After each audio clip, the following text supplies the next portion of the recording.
Dear students, मैं doctor Vandana Sharma, associate professor drawing and painting department, महिला महाविद्यालय Kidwai Nagar Kanpur.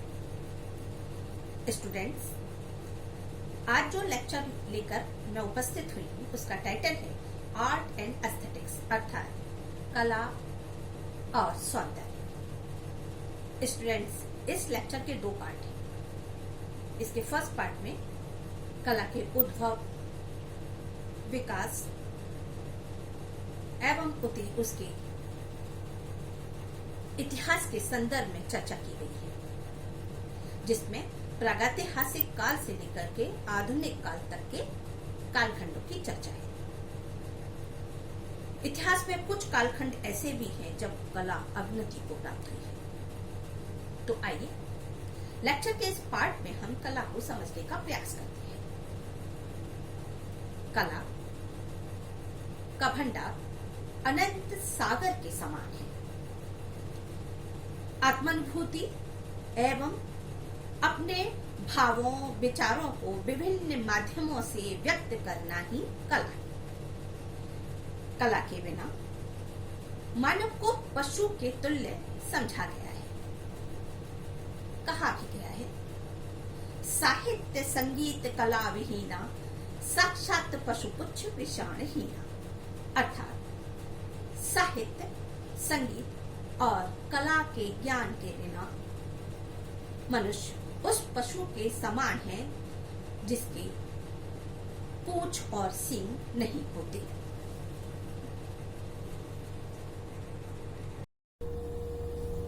Students, अब हम कला शब्द की उत्पत्ति के संदर्भ में चर्चा करेंगे। कला शब्द संस्कृत से लिया गया है, जिसकी व्युत्पत्ति 4 धातुओं से मानी गई है। पहली कर, जिसका अर्थ है कोमल अथवा मधुर। द्वितीय धातु भी कल है, जिसमें ला के ऊपर हलंत है। इस धातु का अर्थ है शब्द करना अथवा बजना।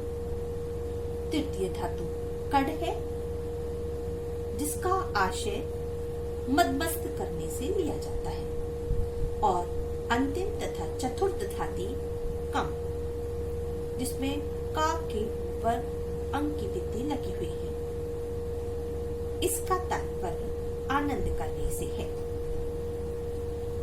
यूरोप में कला हेतु आर्ट शब्द प्रयुक्त किया जाता है, जिसका तात्पर्य लैटिन शब्द आर्स अर्थात ARS से माना जाता है। इसे हम क्राफ्ट भी कह सकते हैं, अर्थात किसी महत्वपूर्ण लक्ष्य को प्राप्त करने के लिए धीरे धीरे विकसित की गई कुशलता।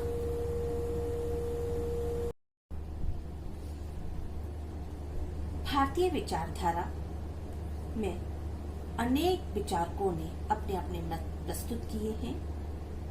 कला का क्षेत्र अत्यंत व्यापक है। इसे शब्दों की सीमाओं में नहीं बांधा जा सकता।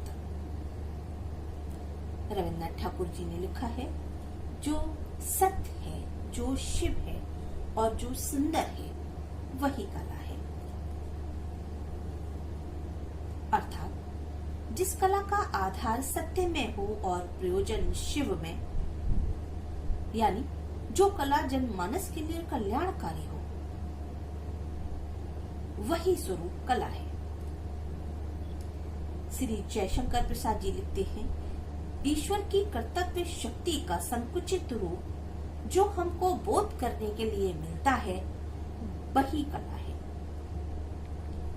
मैथिली शरण गुप्त जी ने लिखा है, अभिव्यक्ति की कुशलता की शक्ति ही कला है। मोहनलाल महतो योगी जी ने लिखा है, यह समस्त विश्व ही कला है। जो कुछ देखने, सुनने तथा अनुभव करने में आता है, वही कला है। डॉक्टर श्याम सुंदर दास लिखते हैं, जिस अभिव्यंजना में आंतरिक भावों का प्रकाशन तथा कल्पना का योग रहता है, वही कला है। वी भावलंकर जी लिखते हैं, कला जीवन के आनंद का साधन और जीवन की आवश्यकता है। यूरोपीय विचारक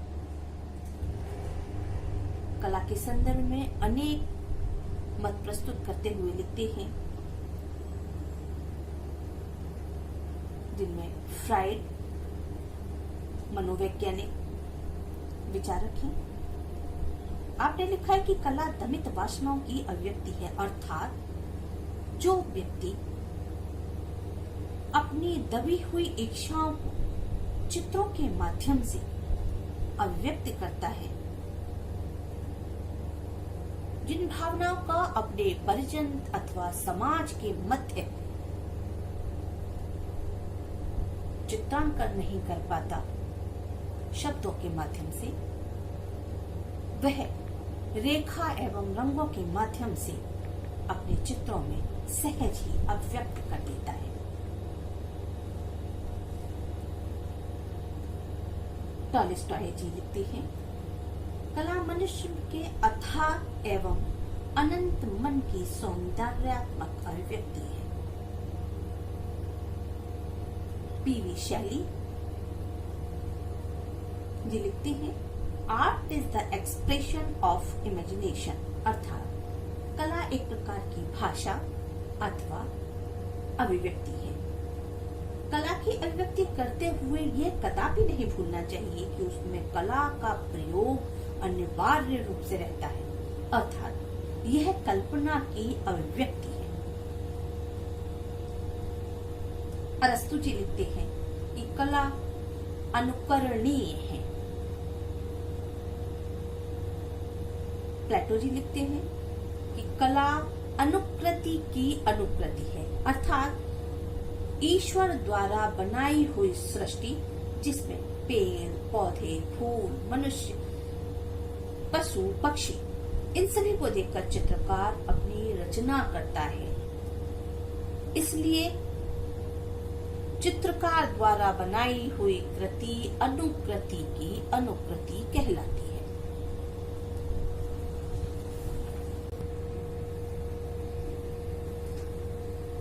स्टूडेंट्स, अब हम भारतीय चित्रकला के उद्भव एवं विकास के संदर्भ में चर्चा करेंगे। भारत में प्रागैतिहासिक चित्रकला का आरंभ मानव के विकास के साथ ही साथ हुआ।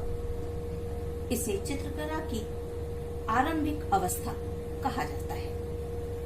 इस काल के उपलब्ध अंकनों तथा अवशेषों के आधार पर मानव सभ्यता तथा उसके सामाजिक अस्तित्व एवं उसके इतिहास की भी जानकारी हमें प्राप्त होती है। प्रागैतिहासिक मानव वन्य जीवन से संघर्ष करता हुआ सुरक्षा हेतु जब एकांत में गुफाओं की शरण लेता था, तो उसके अंदर की मानवीय भावनाएं उद्दीप्त हो उठती थी और वह अभिव्यक्ति के लिए आतुर हो उठता था। वह गुफाओं अथवा शिलाश्रय की दीवारों पर प्राकृतिक रंगों से रेखांकन कर आत्मसंतुष्टि प्राप्त करता था। धातु के प्रयोग की जानकारी के अभाव में वह अगणित शस्त्र एवं औजारों का प्रयोग करता था। उसके द्वारा निर्मित यह कला उपयोगी कला कही जा सकती है। प्रागैतिहासिक काल विभिन्न पड़ावों से गुजरती हुई सभ्यता की जिस स्तर तक पहुंच गई थी, उसकी चरम परिणति हम सिंधु घाटी की सभ्यता से प्राप्त मूर्तियों, मुद्राओं, बर्तनों पर अंकित अलंकरणों में देखे जा सकते हैं। हड़प्पा एवं मोहनजोदड़ो की खुदाई से प्राप्त 11 मूर्तियां, मिट्टी के चित्रित बर्तन, भवनों आदि के प्रमाणों से हमें उस काल की तकनीक तथा लोक रुचि का पता चलता है।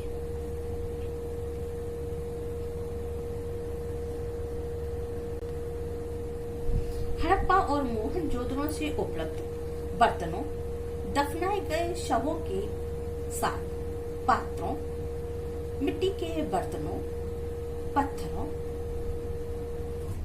कांस्य मूर्तियों, मुद्राओं और टिक्करों पर की गई चित्रकारी, अलंकरण आदि की सामग्री में प्राचीन भारत की कला अभिरुचि प्रचुरता से प्राप्त होती है, जिनमें पशु, पक्षी, देवी देवताओं, मातृकाओं आदि का चित्रण हमें सहज ही देखने को मिलता है।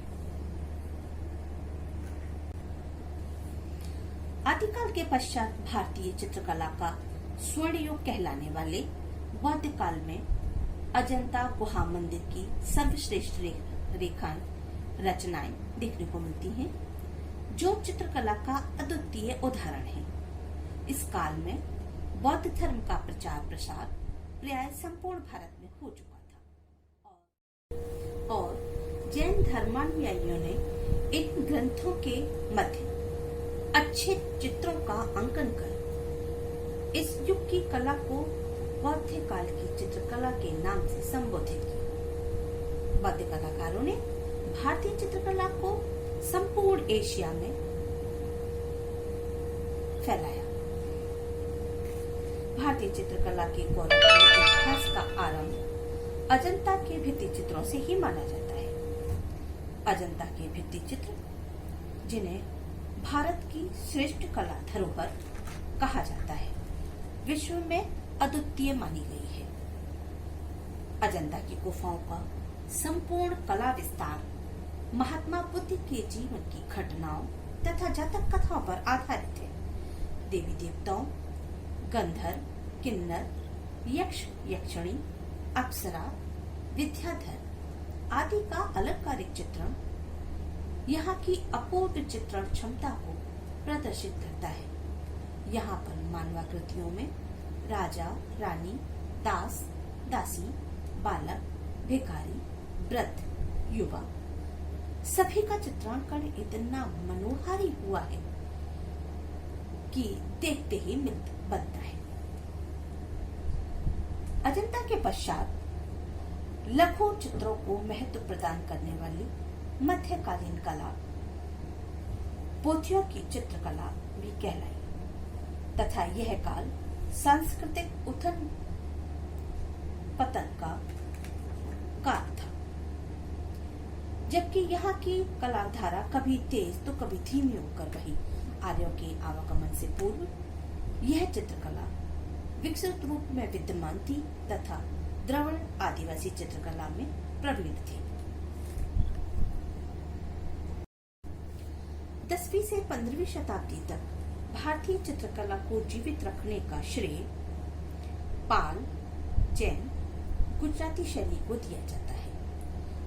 पाल शैली में भित्ति चित्रण भी बनाए गए, तथापि इसमें अधिकतर ग्रंथ चित्रण का कार्य हुआ। इस युग के सभी पोथी ग्रंथ ताड़पत्रों पर लिखे गए। उत्तर मध्यकालीन अनेक ग्रंथ जैसे चिंतामणि, सुरसुंदरी, तरंगवती, कर्ण सुंदरी, कथा सरित सागर, पद्म पुराण, प्रसन्न राघव आदि ग्रंथों में चित्रकला का उपयुक्त वर्णन है।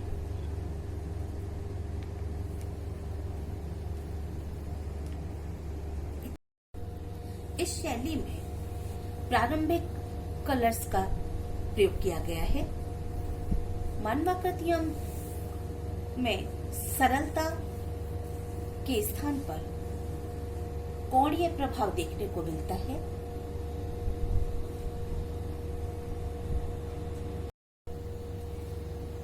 इसके पश्चात बाबर तथा हुमायूं के काल में जो ईरानी शैली अपने मूल अथवा अपरिवर्तित रूप में प्रचलित थी, अकबर के शासन काल में उसी शैली में एक नवीन कला शैली का जन्म हुआ, जिसे मुगल कला कहते हैं।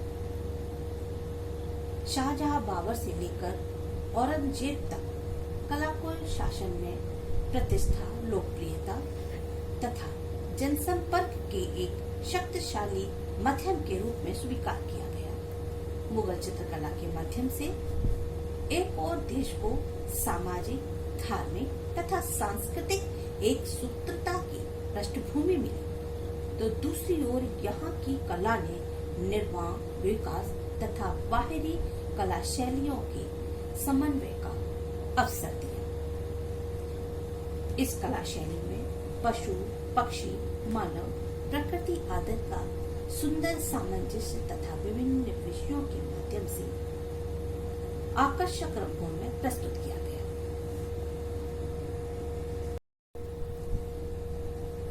मुगल शासनकाल में चित्रकला का सर्वोत्कृष्ट रूप हमें जहांगीर के काल में देखने को मिलता है, जहां पर मानवाकृतियां, राजा रानियों के सभी चित्र, पशु पक्षियों के चित्र हुए। इससे आगे शाहजहां काल में हमें केवल व्यक्ति रूप चित्रों में ही उत्कृष्ट रूप देखने को मिलता है। शाहजहां काल में भवनों आदि का निर्माण बहुत ही उत्कृष्ट तरीके से किया गया। चित्रकला का उतना सुंदर रूप इस समय तक नहीं रह गया था। मुगल काल के उपरांत राजस्थानी शैली का अस्तित्व भी मुगल शैली जितना ही प्राचीन है। यह कला शैली क्योंकि हिंदू जीवन से संबंधित थी, अतः इसकी रूप सज्जा के लिए उसने अजंता की लोकप्रिय शैली को अपनाया। उधर मुगल वंश ने उसका सगा संबंध रहने के कारण उसमें श्रृंगार प्रसाधनों की भी अधिकता रही। राजस्थान क्षेत्र के अंतर्गत प्रसारित कला में मेवाड़, बूंदी, किशनगढ़, जयपुर आदि शैलियां प्रमुख रही।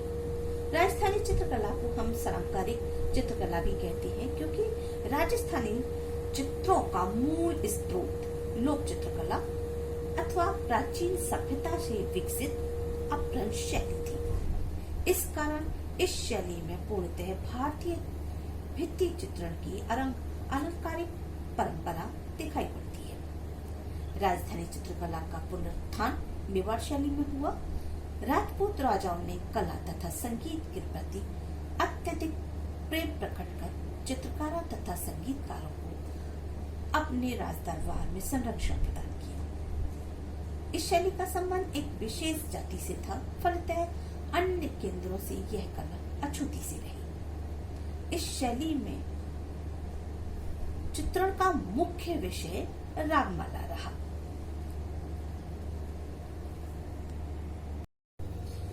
राजस्थानी कलाकारों ने एक ओर तो तुलसी, सूर, मीरा की दिव्य एवं आध्यात्मिक भावना को अपनी तुलिका द्वारा साकार एवं मूर्तिमान कर दिया, वहीं दूसरी ओर केशव, देव, बिहारी पर उनका ध्यान आकर्षित होते ही उत्तप्त श्रृंगार की चरमोत्कृष्ट दशाओं को भी रंग, रूप एवं वाणी देने में उन्होंने कोई कसर नहीं छोड़ी। यही उनके जीवन की सार्थकता थी।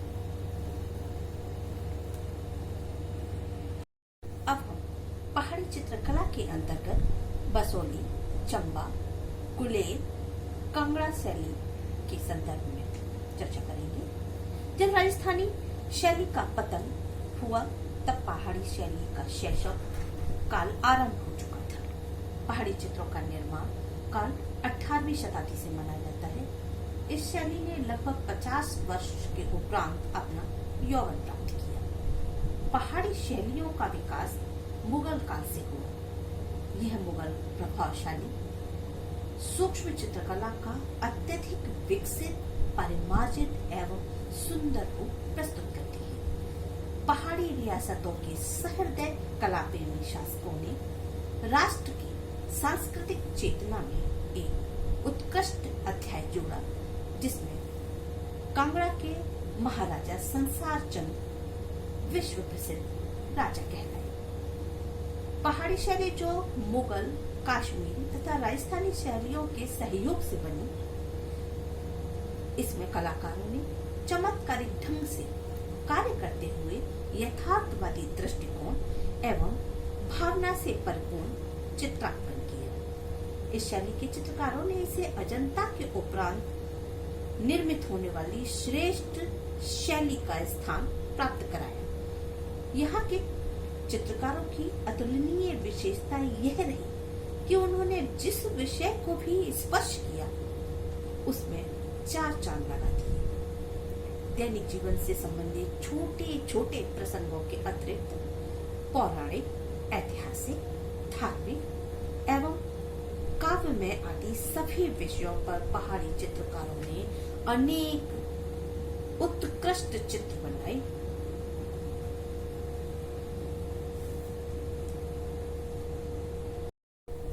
राजस्थानी, पहाड़ी एवं मुगल शैली के पतन के पश्चात निराश्रित हुए अधिकतम चित्रकार इधर उधर बिखर गए। कुछ पटना आ गए। यहाँ पर अंग्रेजों का आधिपत्य था एवं ये अंग्रेज अधिकारी इन कलाकारों से फिरका चित्र बनवाती थी। फिरका अर्थात अपनी अभिरुचि के अनुसार चित्रण। इसमें मुख्यतः ईस्ट इंडिया कंपनी के अधिकारी एवं व्यापारी भारतीय कलाकारों से पशु, पक्षियों एवं प्रकृति के चित्र बनवाते, जिन्हें चित्रित करने के लिए कई कलाकार अत्यंत कुशल थे। इनके अतिरिक्त अंग्रेज अधिकारियों ने इन कलाकारों से अपने पारिवारिक, व्यक्ति एवं सामूहिक चित्र बनवाए। ये चित्र कंपनी अधिकारियों द्वारा बनवाए जाते। इसी कारण इस शैली को कंपनी शैली तथा इसका मुख्य केंद्र पटना होने के कारण पटना शैली भी नाम दिया गया। स्टूडेंट्स, अब हम आर्टिक कला के विषय में चर्चा करेंगे। मुगल साम्राज्य की समाप्ति के साथ ही भारतीय चित्रकला में अवनति के चिन्ह दृष्टिगोचर होने लगे थे। कलाकारों का श्रम अब मात्र छवियों के अंकन तक ही सीमित रह गया था, जिसका अंकन अब बाजार की कीमत पर होने लगा था। अर्थात चित्रकला में बाजारीकरण प्रारंभ हो गया था। यूरोपीय कला के प्रभाव ने भारतीय चित्रकला की मूल आस्थाओं पर कुठाराघात किया तथा भारतीय कला को अत्यंत कठिनाइयों का सामना करना पड़ा। विदेशी कलाकारों के आगमन से भारतीय कला का भविष्य बिल्कुल अनिश्चित सा दिखाई पड़ने लगा था।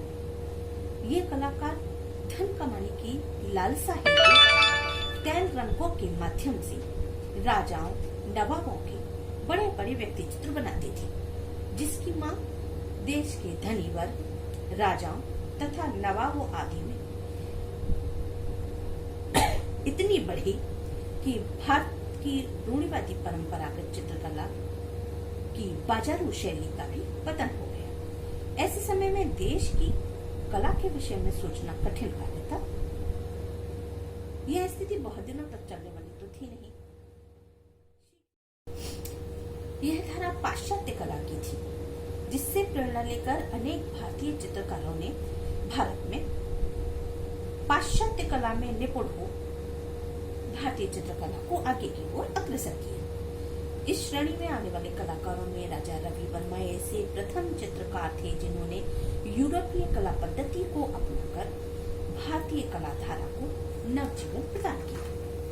यहीं से भारतीय चित्रकला के इतिहास में एक नवीन अध्याय आरंभ हुआ, जिसने आगे चलकर भारतीय कलाकारों का मार्ग प्रशस्त किया एवं भारत में आधुनिक कला का सूत्रपात किया। आधुनिक कला वर्तमान युग की विशिष्ट कला है। इस कला की प्रेरणा स्रोत आदिम कला ही है। आधुनिक कलाकारों ने नए आयामों को अंगीकार कर आदिम कला की परंपराओं को तोड़ने का भरसक प्रयास किया, किंतु फिर भी उसके प्रभाव से मुक्त नहीं हो पाए। आज भी प्रत्यक्ष अथवा अप्रत्यक्ष रूप से यह कला उससे जुड़ी हुई ही दिखाई पड़ती है। भारत में आधुनिक कला ने न सिर्फ कलाकार को स्वतंत्रता प्रदान की, बल्कि उसने कला के माध्यमों को भी एक विशाल रूप प्रदान किया। इस कला के अंतर्गत एक ऐसा संसार सामने आता है जो कि अनंत है, जिसकी कल्पना भी नहीं की जा सकती। आधुनिक कला दिन प्रतिदिन प्रगति करते हुए अपने रचनात्मक रूप को परिवर्तित करती जा रही है। कला का आधुनिक स्वरूप आंतरिक तथा बाह्य जगत के बीच अधिकतम संवाद तथा निकटता स्थापित करने में सहायक प्रतीत होता है। यह तभी संभव है कि जबकि अभिव्यक्ति निजी अनुभव को मूर्त रूप में साकार कर दे और वह अनुभव प्रेक्षक अथवा दर्शक की ग्रहता क्षमता के अनुरूप हो। कलाकार के लिए रूप निर्माण वास्तव में अभिव्यक्ति का कोई स्तर हो सकता है, किंतु दर्शकों के लिए तो यह स्तर आज भी अपर्याप्त है।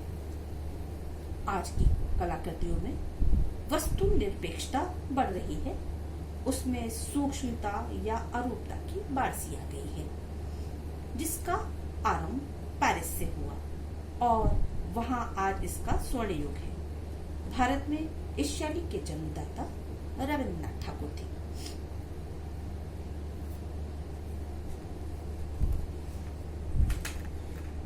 अतः भारतीय चित्रकला का सर्वेक्षण करने पर हमें यह ज्ञात हुआ होता है कि यह कला सदैव क्रियाशील रही।